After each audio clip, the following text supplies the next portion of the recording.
Welcome back. It's good to have you guys for this edition of the channel. Man, this article written by Phil Harvey, who's an editor-in-chief at Light Reading, titled T-Mobile's T-Satellite Signals, the New Standard for Mobile Carriers. All right, let's take a look at what he means and, I don't know, what exactly this does for the industry. All right, so in this article, Phil describes the T-Satellite service as trolling.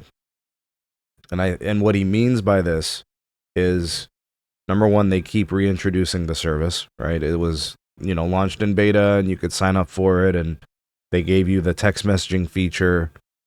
That really hasn't changed too much, but they did announce that in July 23rd, you were going to get the text messaging, media messaging, like picture messaging, and then it says short audio clips. This is according to a T-Mobile spokesperson.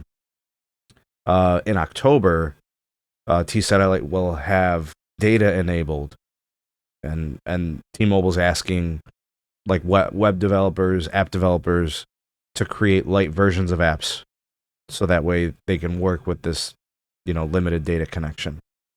He goes on, Phil, to describe the limitation of who gets access to it, which is the Experience, Beyond, Experience, More plans, the Go 5G Next plan, which all the other plans don't include it. They'll have to pay $10 a month for it. And he describes this as feeling like trolling, but he describes T-Mobile as being in the lead in direct-to-device satellite service.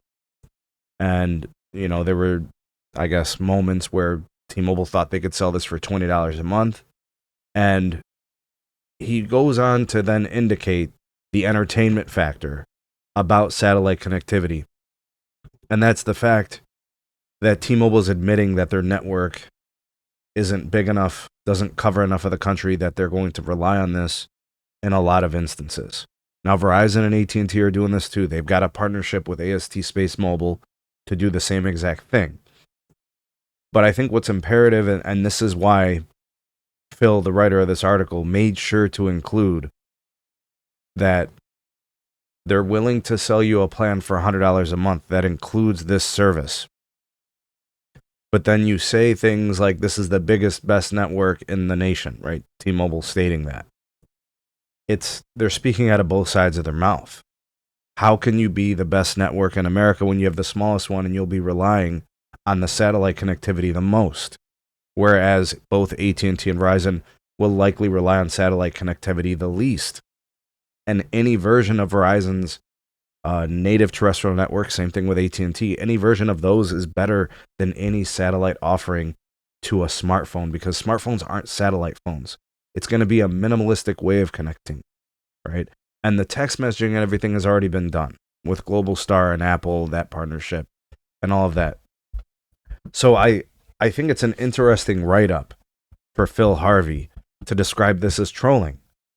Because at the end of the day, what this looks and feels like is a marketing ploy, a crutch, and a fallback, and an admission that the network was not good enough, is not good enough to compete as the best network in America, but we're just going to say satellite does it for us, and that's going to carry the mail for us.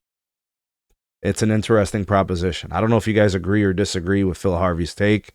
It's a good read. I'll link it for you guys. Check it out, and you guys can give me your thoughts and opinions in the comments down below. Like, share, subscribe, check out some other videos, and we'll see you guys soon on the next one.